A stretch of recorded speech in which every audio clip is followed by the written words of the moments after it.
All right, good morning. It is November 12th. It is 10 a.m. It's time for a weekly webinar. So I missed you all last week. I was in Austin, Texas, one of my favorite cities, at one of my favorite events. What event was that? Well, it was the semi-annual Ed Slott Master Elite training. So this is the manual from that event. It's hard to believe that every 6 months we have this much material to go through. I'm going to share some of that with you today. We're going to talk about Trump accounts. Trump accounts start in January of 2026. There's also a start in July of 2026. We've got about 5 pages of material to go through to talk about Trump accounts. It's, of course, much more confusing than it probably needs to be. In good old-fashioned style of legislation, they've made many layers, requirements, tax rules. So we're going to go through all those today at about the 30-minute mark. And I'm going to get to share with you. What I'm going to do is I'm going to share with you an excerpt of that manual I just showed you, so you can see some of the great material that we get with the Slott group, and we're going to go through that together. So we're going to, again, that's at about the 30-minute mark. All right, I'm going to share with you. So again, it's so exciting spending time with the Slott group, and this might be a little silly, but I'm just going to share with you some pictures that I have from the event. So the first one here, that's me and Ed. So I was talking to Ed during a break, and you can see there's only about 500 advisors who, well, between CPAs, financial advisors, and attorneys who are in this Ed Slott Elite Advisor group, they call it. And it's about education and resources, and you've heard me talk about it many, many times. But there's close to that many in the room every time. So there's several hundred people, and now 70. I think it's something like 70% of us are what are called Master Elite Advisors. So that's just more than 2 years in the program. So you've mastered some of the basics. I've been there since, I think, 2015. Really going back all the way with Ed as my tax planning mentor since 2012. But it's been a great. I just can't say enough about the great resources. So, but I snapped this picture specifically of me and Ed because we had a new client who came in, and I was telling him about it, and they found us through Ed Slott's page. So if you go to IRAhelp.com, there's a section on there, Find an Advisor, and you put in a zip code and you can find someone who's close to you. And these people did this, and I just wanted to, we were talking about it. I said, hey, let's take a picture while we're talking about it, and I'll send it to them, and I did. I also wanted to share with you, this is the room with some of the other people, and you can see that, again, there's hundreds of people here to really hone their skills when it comes to retirement plan and IRA distributions and tax planning, but not enough, right? There's only a few hundred of us throughout the whole country. And this is, of course, the manual I just shared with you. And then this was a section. One of the things I love about this program, in addition to really just keeping us at the top of our game here at our firm, we have these great programs.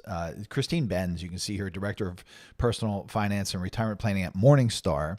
She came and did a whole presentation about the art and science of safe withdrawal rates. And when I'm going through this manual, sitting in this program for a day and a half, 2 days, I'm taking notes, and I come away with in my own notebook about webinar topics for you, and that's where Trump accounts came about.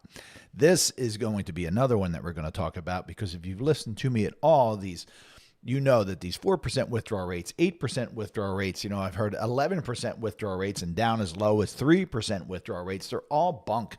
They just it's just simplifying a process that really deserves more work.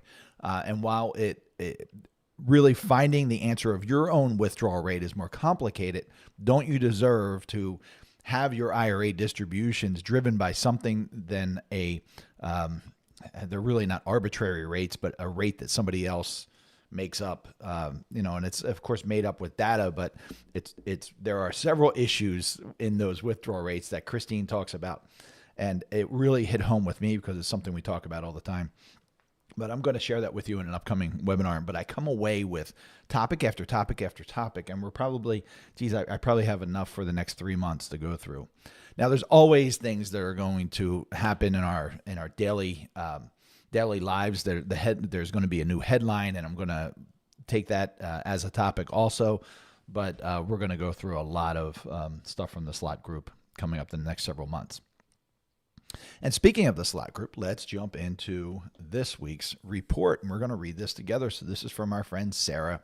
Sarah always does a great job in her presentations. So you can imagine that some of these tax law updates and court cases and things like, now the court cases are really what I enjoy the most, but some of this stuff can be kind of dry and you're sitting there for a long time. But Sarah always, and if you're listening, Sarah, and I did tell her this, Sarah always makes it really interesting. Her presentation is really interesting. So she's famously come up with the analogy that we use with RMDs when you must take RMDs out of an inherited IRA, and she uses the Rolling Stones song "Start Me Up," and once you start, you don't stop. And that really stays with me. So when I'm thinking about RMDs and beneficiary distributions, I always think, okay, well, if they've started, they don't stop. So if someone's past the required beginning date, then their beneficiaries also have to continue those RMDs and then deplete the entire thing since at the end of that 10-year period.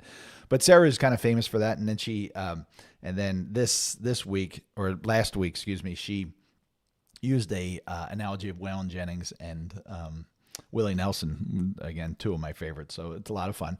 But today she's talking about 5 times when you should not name your spouse's beneficiary. So Sarah writes, while naming a spouse directly as the IRA beneficiary has many advantages and is a popular choice, it's not always the correct planning strategy. In some cases, another beneficiary may be better, such as a trust.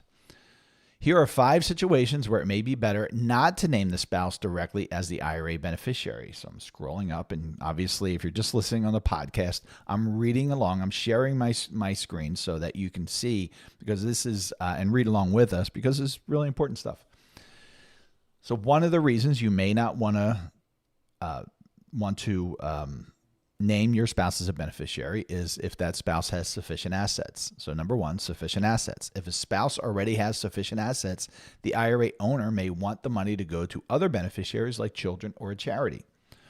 Then you have 2, vulnerable beneficiaries. There's no shortage of con artists. Now, let me pause there for a second. That is another thing that we see when we go through this manual and we talk to the analysts and Ed and his team. You know, we hear about these people getting taken advantage of. And one of the things that we always recommend to our clients, and I'll mention it here, is have some sort of credit monitoring and personal identification monitoring that you're using. There are many programs out there. Find a good reputable one, and make sure you're staying on top of it and keeping it current, because we obviously see it all the time.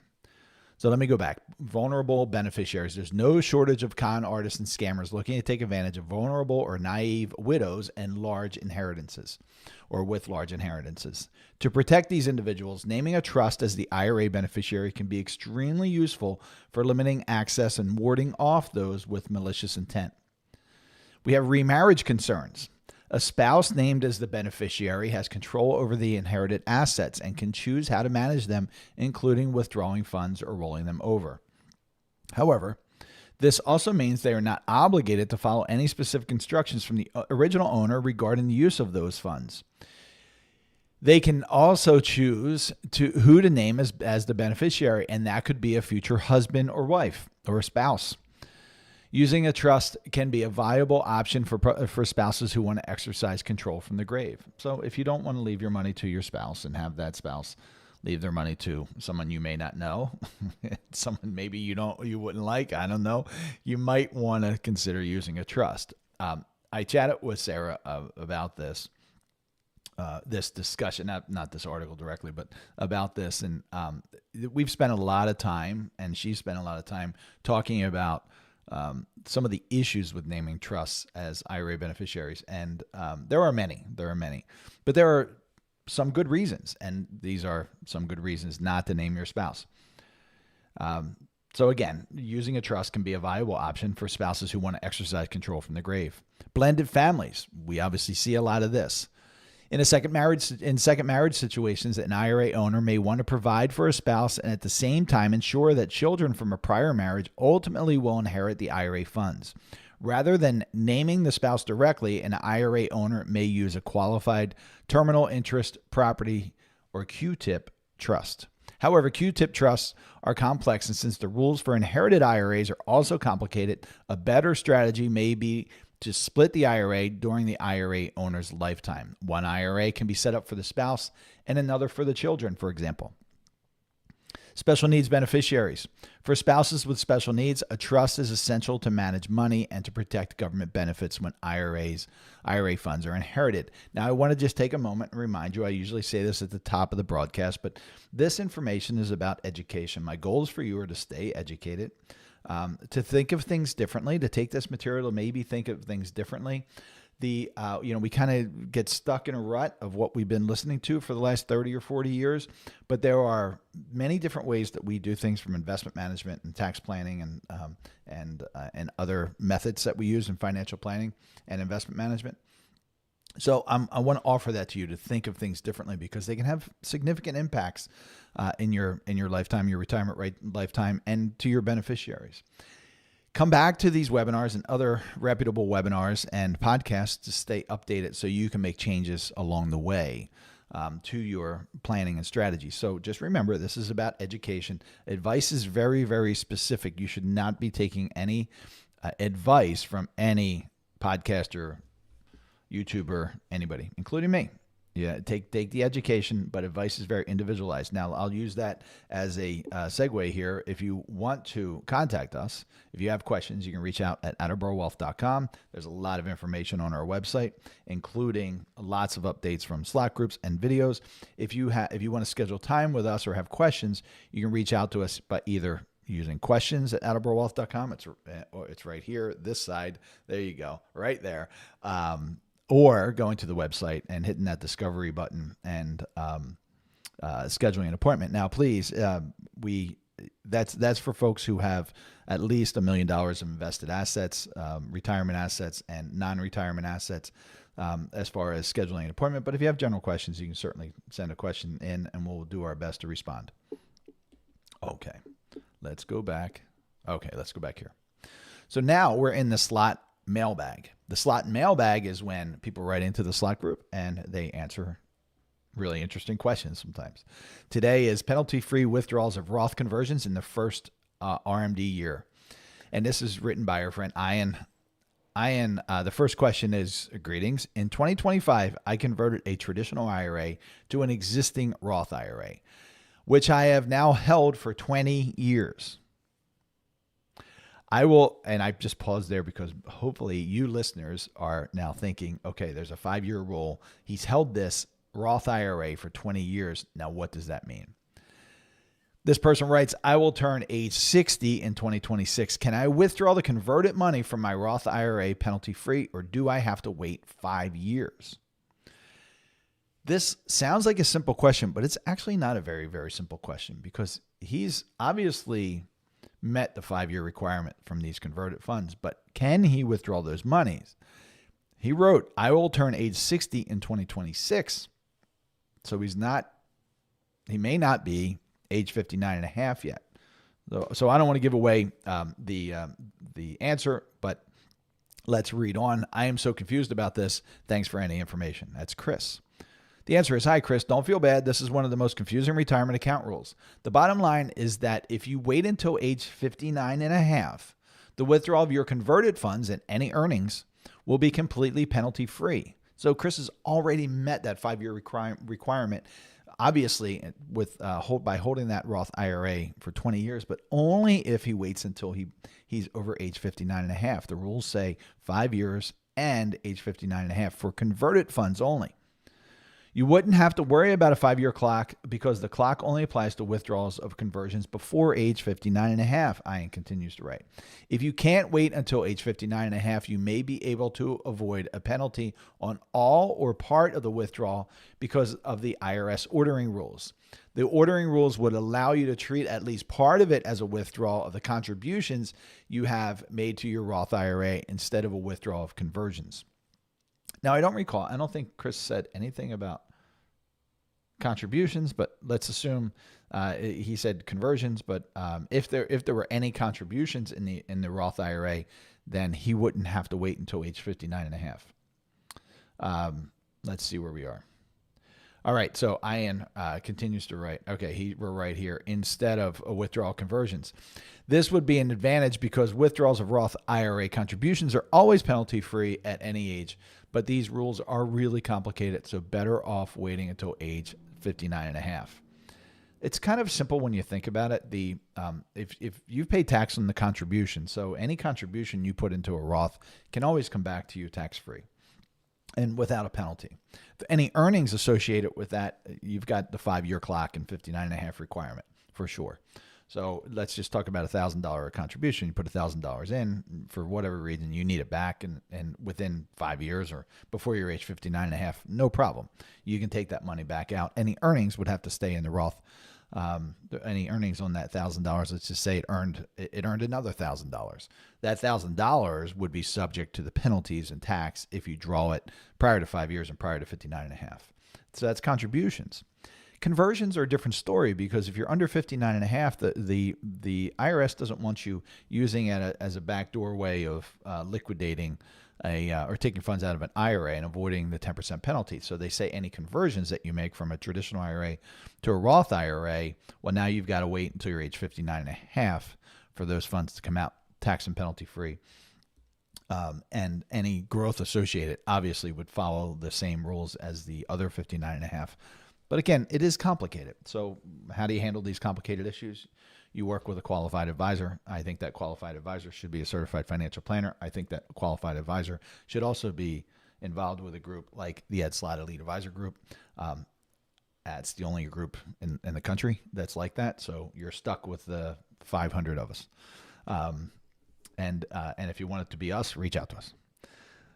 So the answer is, the next one here is, my client is age 75. He retired on January 1st, 2025. The company recognized his retirement date as being January 1st, 2025. When must he take his first required minimum distribution from the company plan? So he was prior to age 75, if he didn't own more than 5% of the company, even though he's crossed his required beginning date from in the RMD world, if he's still working, he can use the still working exception potentially. And that seems to be what the case is. But now that he's retired, January 1st, 2025, now he's no longer working. When must he take that RMD? Can't put it off anymore. If your client legitimately retired on January 1st, 2025, then his first RMD year for the plan is 2025. He may be able to defer his 2025 RMD until April 1st, 2026, but that would require him to take 2 RMDs in 2026, the 2025 RMD by April 1st, 2026, and the 2026 RMD by December 31st, 2026. However, if the client does a rollover of his plan funds in 2025, a lot of people do that. They retire, they roll their retirement plans into an IRA.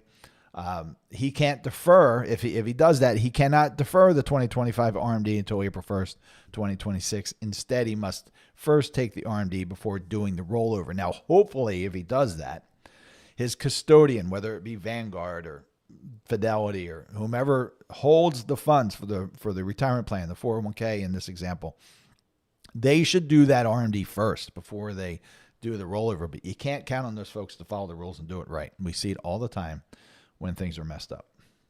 Okay, let's talk about the markets. Markets were terrible last week.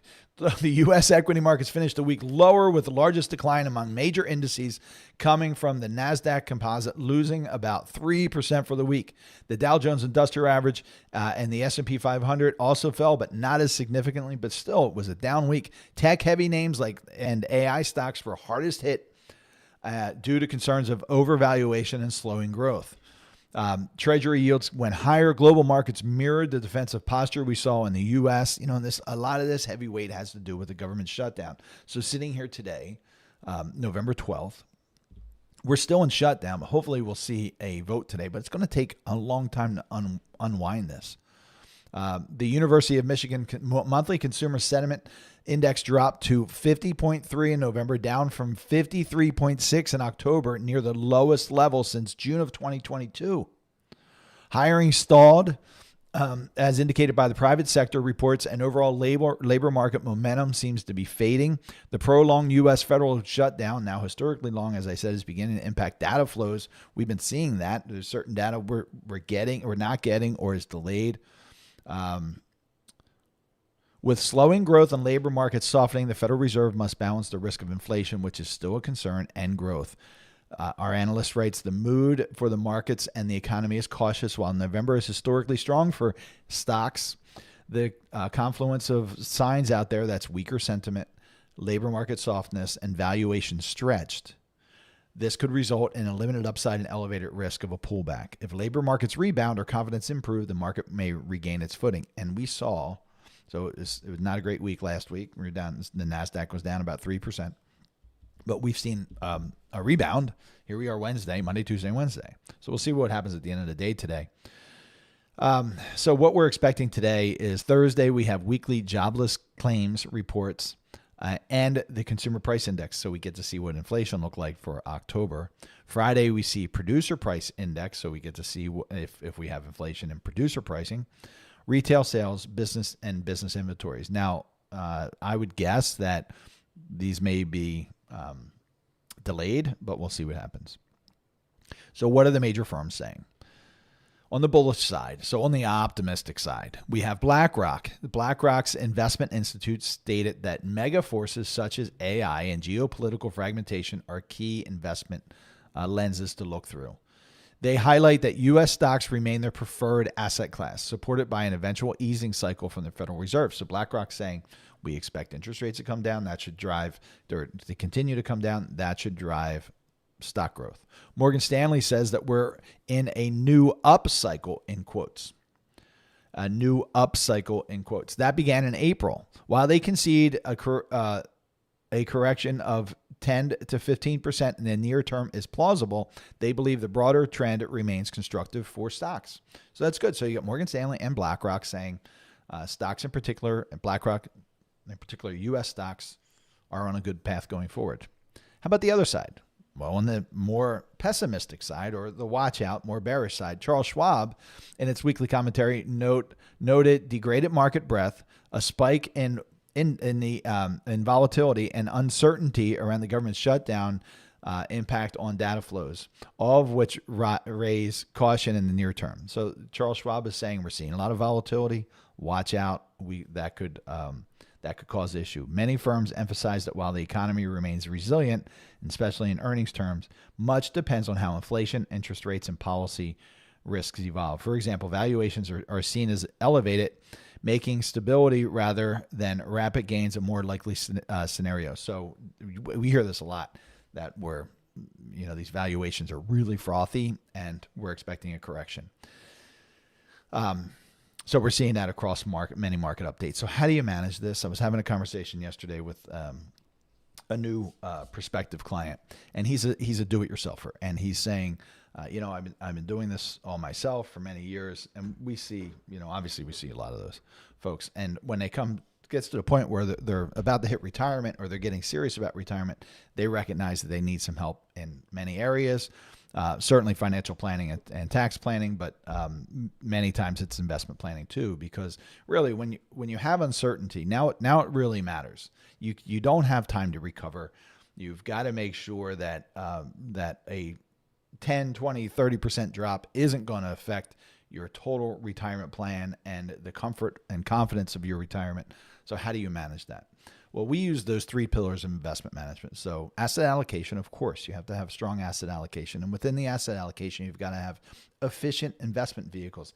And we look at this on a regular basis. Now, when I say a regular basis, our investment committee meets twice a week, Tuesdays and Fridays, to make sure that our portfolios are as efficient as they can be on an individual level and on a broad level. The second pillar is principal protection. We've got many vehicles available to us to give some level of principal protection, whether it's 100% principal protection. You can't go anywhere below zero in any given year, and you can have potential upside to where we buffer the downside. And we use all these things. So risk management, it's really about risk management and having the potential for growth as well.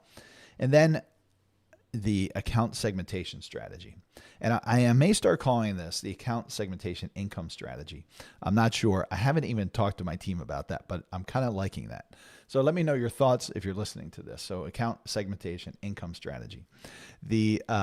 I know my team's listening, but I mean you out there, what you think about that. So we call it account segmentation because what we do is we set up different accounts to be spent at different times over your lifetime. So if you're going to be retired for 30, 35 years, we want to make sure that you've got specific tranches or specific allocations, specific segments just to be spent during that time. And it allows us to have an opportunity for growth, looking further out, and but to shore up what you need to spend and what want to spend during your lifetime, during your retirement lifetime. You know, one of the conversations I had during while attending the Slott training, they have different vendors out. You know how it is with education events. They have different vendors out there, and one of them was a company called Income Lab, which is a really interesting platform. So they're looking at risk management from a different point of view. And Income Lab will say, and this is not a knock on them, it's just a different approach. Income Lab will say, we're going to they've got a platform that they use, an online platform, and you put in the client's planning information, and they give you guardrails. So here's the maximum you can spend, here's the minimum you can spend, here's the kind of the base that you can spend. And if we have a drop in the market, then what we're going to do is we're going to tell you got to spend $10,000 less this year, and that'll help prolong the amount of your assets that you have. So you don't risk their ideas. You don't risk losing everything. You just got to trim your spending back. I don't know. I don't know about that. I think it's with account segmentation and proper planning and staying on top of it, you're always going to be able to have those funds that you need as long as it's actively managed, and as long as you're staying on top of that plan, you're always going to have the funds that you need during those years that the markets are down, as long as, again, you're staying true to the plan and you're staying active in that plan. So the idea is you've got today's dollars in very, very conservative investments, and the further dollars out as you need them for 4, 5, 7, 6, 8, 10, as we look at further, we can be more growth oriented. So that kind of, that's a differing theory that they have compared to the account segmentation income strategy. But that's all. So they're your three pillars. If you don't know what the heck I'm talking about, you can go to our website and find that video. It's always listed in the description of these videos because I talk about it all the time. It's very, very important. And our clients, I'm told by our clients, they find great comfort in that strategy. Okay, let's jump now to our financial focus. Okay, this is the financial focus portion of our weekly webinar.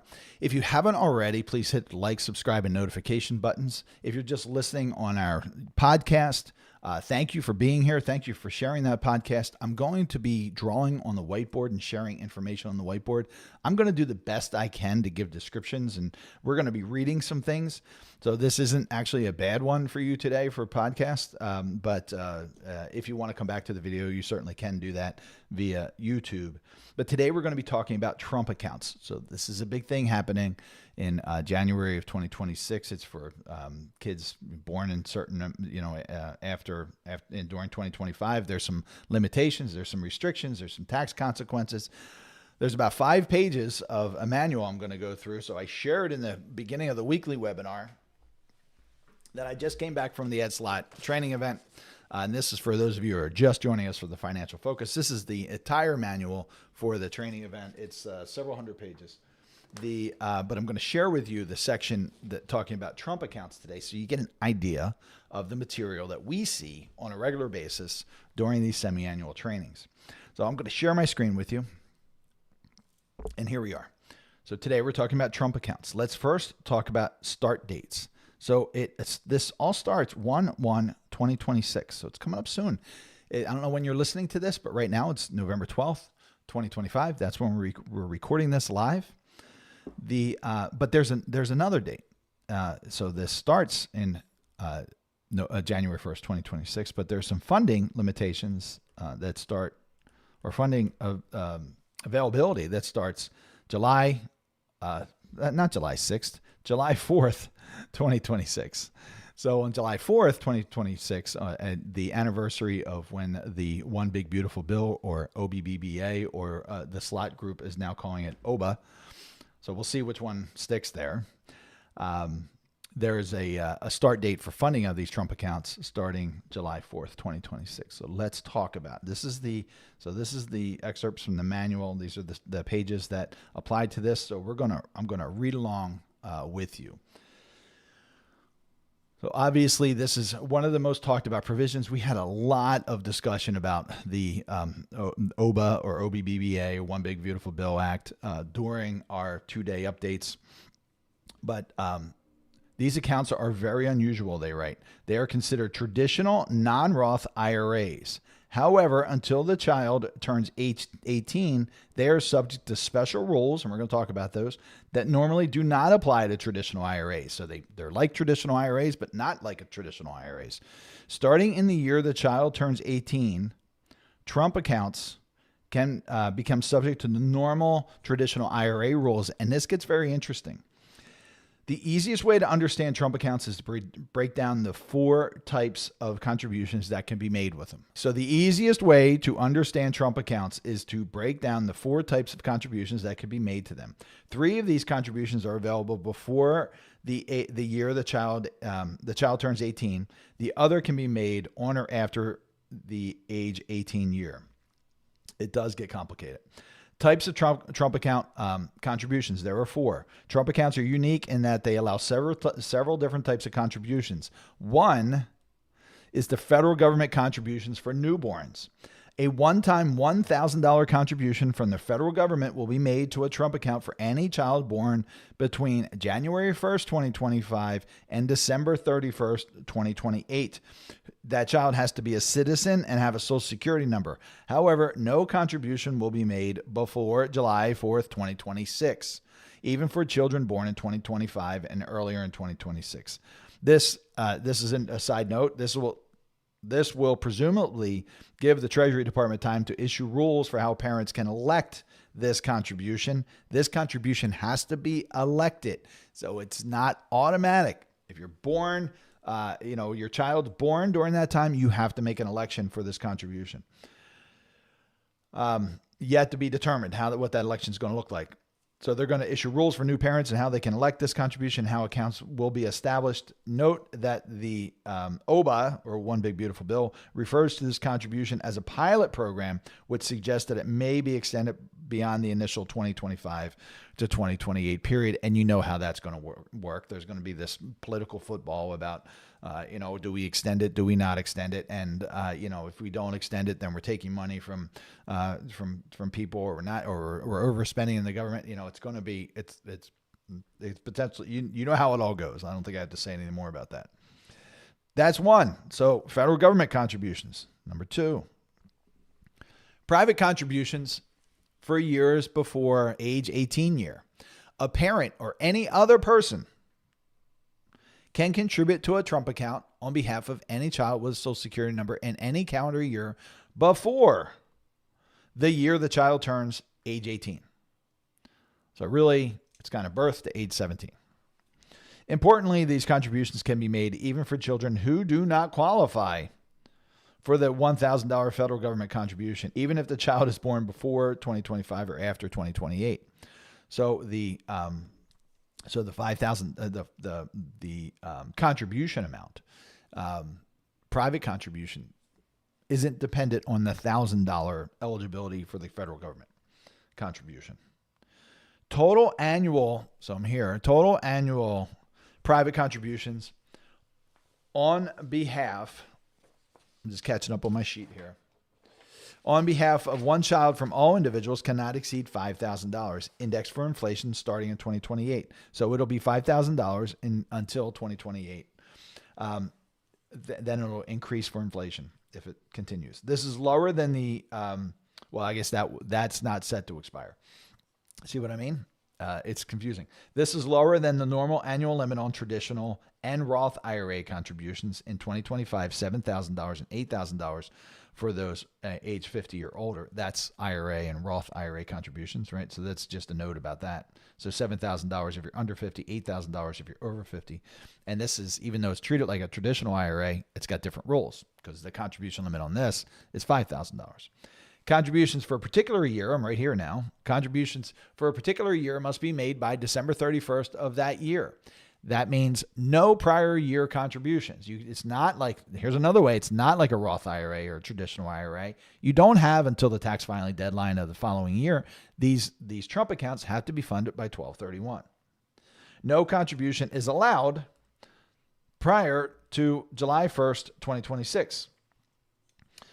The bill does not indicate that the $5,000 limit will be prorated in 2026. So it could be that on July 4th, 2026, you could drop $5,000 in for the kids. Here's an example. Example 1. In 2027, each parent of 7-year-old Olivia makes a $2,000 contribution to her Trump account. Olivia's grandmother also wants to make a contribution on behalf of that child.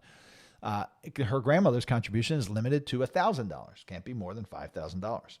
The $1,000 federal government contribution does not count towards the $5,000 private contribution annual limit. That $5,000 is a private contribution annual limit. Example number 2, Noah, born January 1st, 2027, has a $1,000 federal government contribution made to his Trump account in early 2027. Noah's parents or anyone else can still make a $5,000 total contribution to his account for 2027. Okay, so let's go back for a second. So we've got 1, federal government contributions. We have 2, private contributions. Now we're moving on to 3, other contributions. The OBBBA also allows for employer-provided contributions to Trump accounts for teenage employees and dependents of employees before the year they turn age 18. So if I had kids under age 18 and my employer, that's us, Attleboro Wealth Management, wanted to contribute to the Trump accounts for our employees, we could do that. If I employed teenage employees, we can make contributions to their Trump accounts.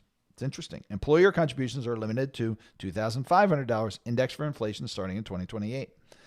Read literally. So this is an important note, and this is an interesting thing about legislation. And Sasha, our the tax planner, accountant, CPA as part of our team, always talks about this with everybody. They roll out these rules. Congress writes these rules, and then the IRS has to figure it out. But read literally, this reads, the $2,500 is a lifetime limit, not an annual limit. But some commentators believe Congress intended it to be an annual limit. It also appears that if an employee has more than one child, the employer is limited to $2,500 contribution for all the children.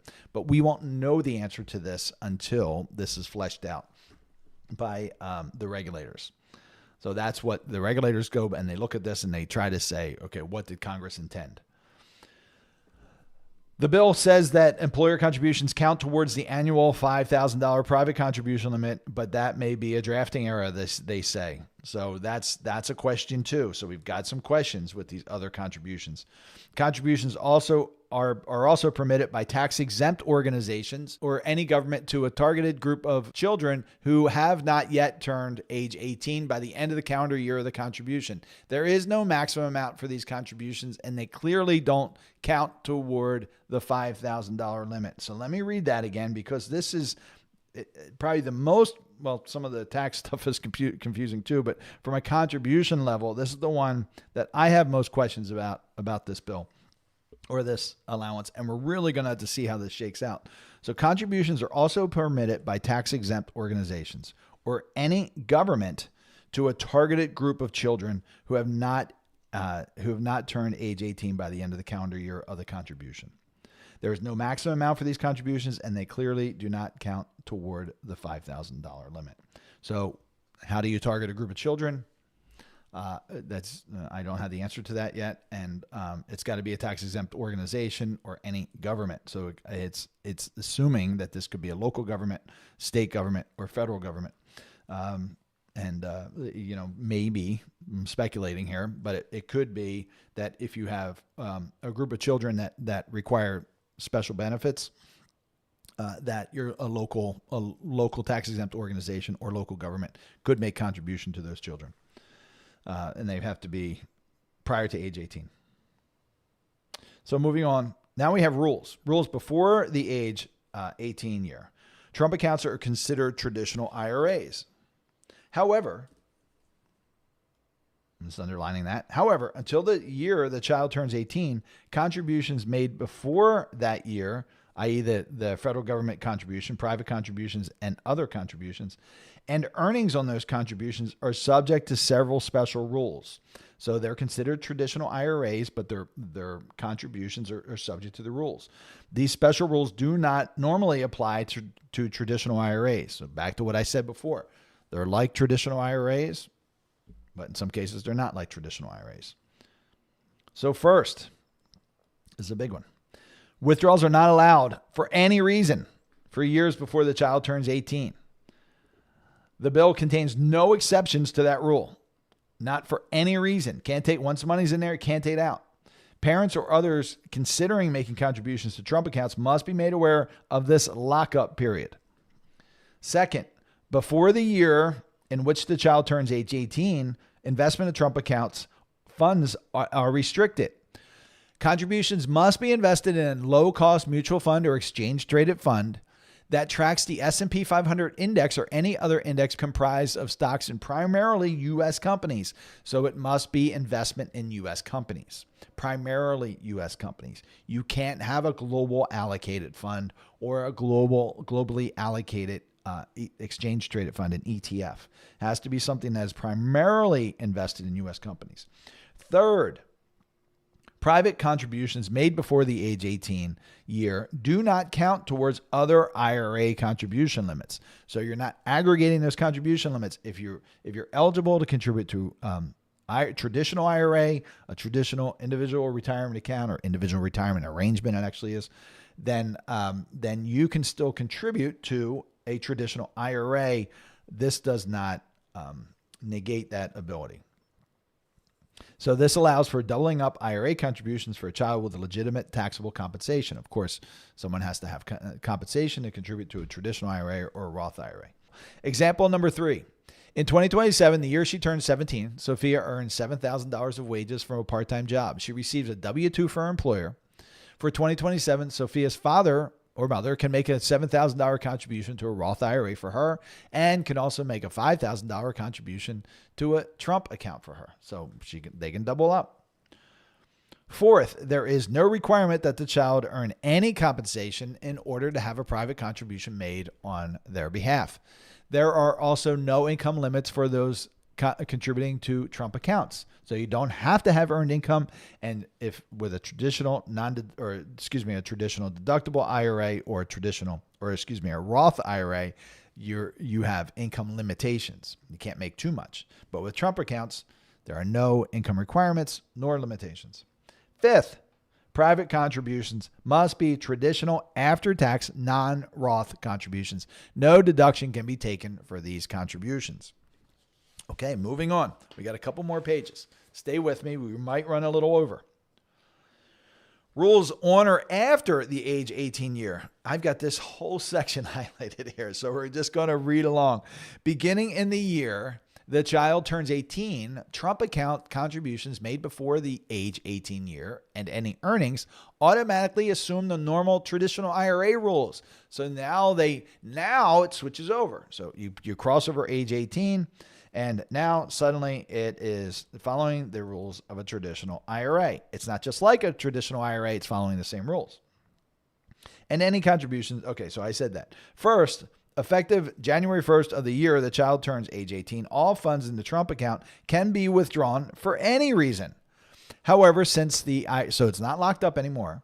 However, since the IRA rules will then be in effect, a 10% early penalty will apply to taxable distribution taken prior to age 59 and a half, unless there's an exception.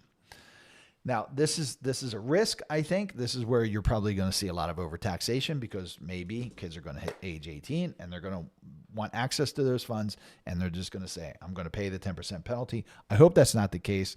These should really be viewed as very long-term retirement assets. So you're saving up retirement assets, which, can really have a great compounding effect from birth, potentially, until age 59 and a half. Moving on. Additionally, since the funds are treated like traditional IRAs, beginning in the year a child turns 18, it appears they can also be converted to a Roth IRA. Hallelujah. Love this one. Exclamation points. So we can take those funds once they turn 18, convert them to a Roth IRA, pay the tax, no 10% penalty because it's a Roth conversion.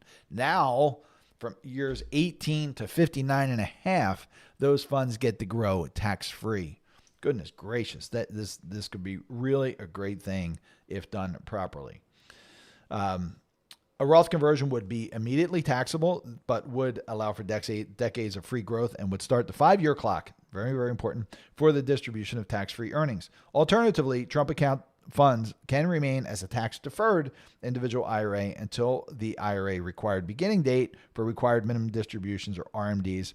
Currently, for any child born that fits this right now would be age 75. Second, starting with the age 18 year, all Trump accounts can be invested in any vehicle normally available to IRAs and Roth IRAs. So no more restriction on just primarily U.S. companies. So that's any investment other than collectibles, life insurance, and S corporation stock. Third, beginning in the year the child turns 18, Trump account contributions are aggregated with other IRAs for purposes of the annual IRA contribution limit. There is no doubling up. So now, when you're post 18, you've got to follow the contribution rules that have to do with IRAs, because really they shift to traditional IRA accounts unless they're converted to Roth. Now, let me go back to here. This isn't a restriction. This section here I'm highlighting that where I wrote, i.e. any investment other than collectibles, life insurance, or S corporation stock. These are investment restrictions for any IRA currently. So you can't just invest. There are, the almost everything you can invest in that's publicly traded in an IRA or a Roth IRA. And then there are ways to do private investments in traditional IRAs and Roth IRAs. But there are some limitations that say, okay, there are things you just cannot invest. I can't invest in an antique chair. I don't know why I thought of antique chair, but I can't invest in an antique chair in my IRA, for example, or any collectible like that, and not life insurance or S corporation stock, whether it's traditional IRA or a Roth IRA. I have no interest in antique chairs, by the way.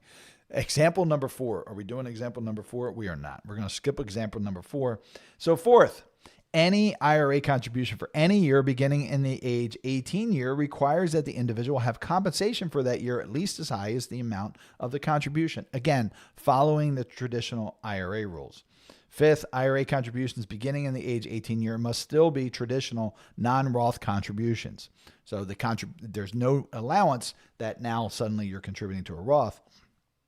They're still going to follow traditional guidelines. But these contributions can be deductible if the individual is either not an active participant in a workplace plan like a 401k, 403b, or is an active participant but has modified adjusted gross income below the applicable phase out dollar limit. So if you want to know what I'm talking about there, you can go to our website at attleborowealth.com, go to the slot corner, scroll all the way down to the bottom, and we have all these planning charts. And one of them is the green chart that shows retirement plan and IRA contribution limits. All right. So now we're on to distribution rules. So there are different tax distribution rules for the various Trump account considerations. Federal government contributions and other contributions are not considered basis. So basis is money that is returned to you without tax. Therefore, those contributions and earnings are fully taxable in the year withdrawn. So anything that's given to you via other contributions, not private contributions, but other contributions and federal government are going to be taxed when they come out. Fully taxable, their earnings and the amount that was put in for you. On the other hand, private contributions are considered basis. So distributions of private contributions themselves, like the $5,000 annual contribution from a parent, are tax-free, but earnings on these dollars are subject to ordinary income tax, and the 10% early penalty for the distribution applies unless there's an exception. You can kind of think of it easily this way. These private contributions are going to be after-tax contributions. So somebody has to take it from their savings, their earnings, their taxable account, wherever. Taxes paid on that money and then deposited it into the Trump accounts.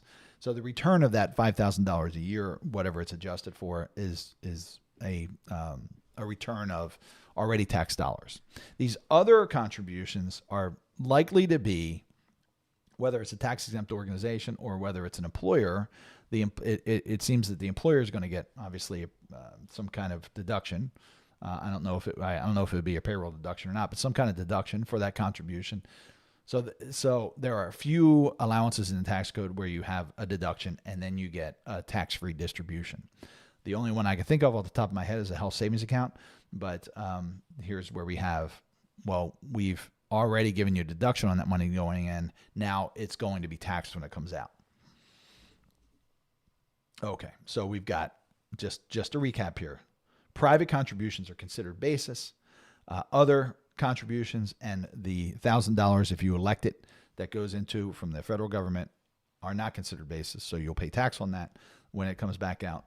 You won't pay tax on the private contributions when they come out. Any earnings on any of those contributions, you're going to pay tax on. The pro rata rule.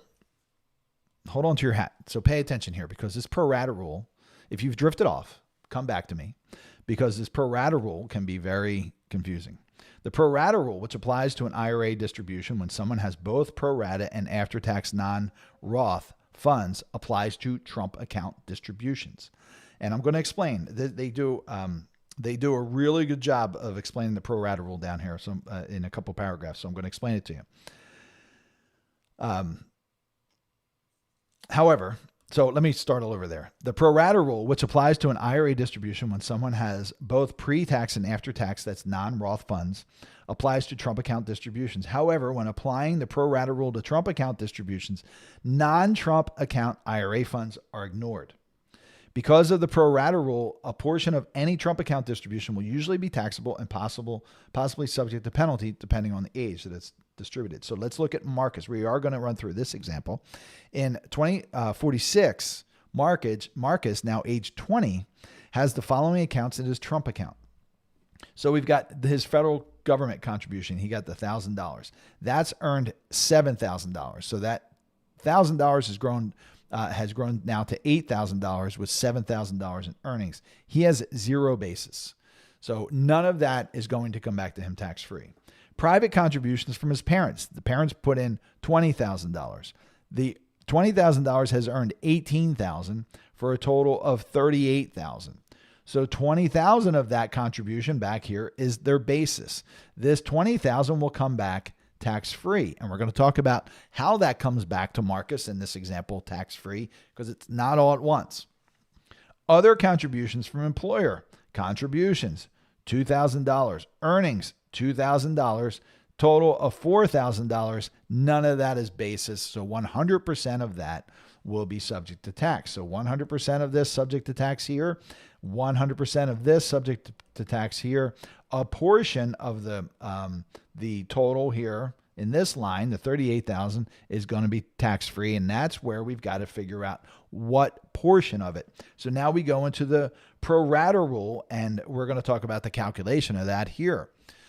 So Marcus's Trump account is now worth $50,000, of which $20,000 of that is basis. This means that 40%, that's $20,000 divided by 50, of every Trump account distribution will be tax-free. If he withdraws $10,000, $4,000, so 10,000 times 40% will be tax-free. That is simply the pro rata rule.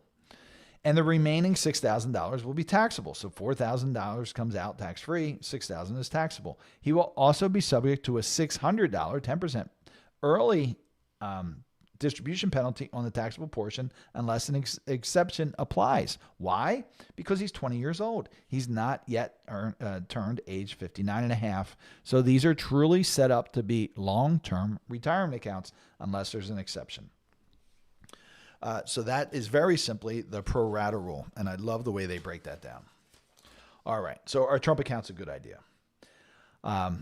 They write, why turn down free money? There's no financial reason why a parent should not accept the $1,000 contribution for children born between 2025 and 2028 or any contribution made by an employer or tax-exempt organization. If you're going to have some tax-exempt organization who wants to contribute to your child's account, why not? If you have an employer or that wants to contribute to your child's account, why not? If your child's employer wants to contribute to the Trump account, why not? If you're eligible, make that election for that $1,000. Get your $1,000 from the federal government. You know, why wouldn't you? I don't know. Does it make sense for a parent or someone else to make contributions? That's less clear. We're going to talk about this a little bit. What we have UTMAs and UGMAs. We have Roth IRAs. We have 529 plans. So there might be better vehicles for what you want to achieve. It all comes down to the goal, right? It all comes down to your goal. What's this account for? If you're saving money, and we'll come back to here, this because I want to make sure we hit all of our points. If you're saving money for, I want my kids to have money for a house or a car, then you're probably looking at something like a UGMA or UTMA accounts. There's a lot more flexibility with distribution options. So that's their accounts you set up for younger people. You contribute to the account. You keep custodian status until that child reaches the age of majority, depending on when that is. And that's driven by state law. And some states it's UGMA, that's Uniform Gift to Minors Act. Some states it's UTMA, Uniform Transfer to Minors Act. There's more flexible investment options in these accounts. It doesn't just have to be the S&P 500 or primary U.S. companies. You can invest in worldwide companies. Typically publicly traded worldwide companies. I don't know of any private. I mean, you could do private placement funds, but typically publicly traded companies. And again, whatever is a regulated investment, you have to pay tax. There's a kiddie tax that has to be calculated with this, so it's not as tax efficient. So that's versus a UG. But however, if this might be a good option if you're saying, okay, I want my car, house, something like that. Now Roth is certainly more of a retirement account, like the Trump account seems to be set up for. But again, we have more flexible investment options. It's certainly more tax advantaged because when you're putting money into a Trump account now, you have the ability to convert it to a Roth IRA after they turn age 18, which I think is a really great allowance. But it's going to, if you don't do that, it's going to be forever taxed. We believe the taxes are going to be much higher in the future than they are today. So if your kids meet the requirement of contributing to a Roth IRA, they have earned income, they don't have too much earned income, then it may make sense for you to contribute or have them contribute to a Roth IRA. But there's no reason you can't do both.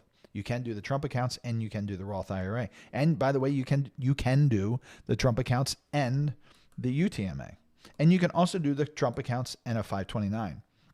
Now, 529 is also a tax-advantaged investment, more flexible investment options, but it's only tax-advantaged if it's for qualified education expenses. And the list of qualified education expenses has expanded greatly over the past few years. But I think it seems to be a good option for helping us save for our children, or children to save, or grandparents to save for children. So it's going to be interesting. I'm glad as I was putting this together, I was obviously using this guideline quite a bit, and I think they just did a fantastic job, and I'm really, really happy I was able to share that with you. And I hope you see some of the great information we get from this organization that I'm so proud to be involved with, and so thankful for, really, that it's available to us, to myself and my team. And, it helps that they do it in fun places like Austin, Texas. But I hope that shed some light on the Trump accounts and what we're going to encounter coming into 2026 with Trump accounts. I expect a lot of questions. There's still questions that we ran through about the legislation and about how this is going to work itself. There's some interesting things in there. The investment limitations are interesting. The tax, the treatment of IRAs, like an IRA, but not really like an IRA, is interesting.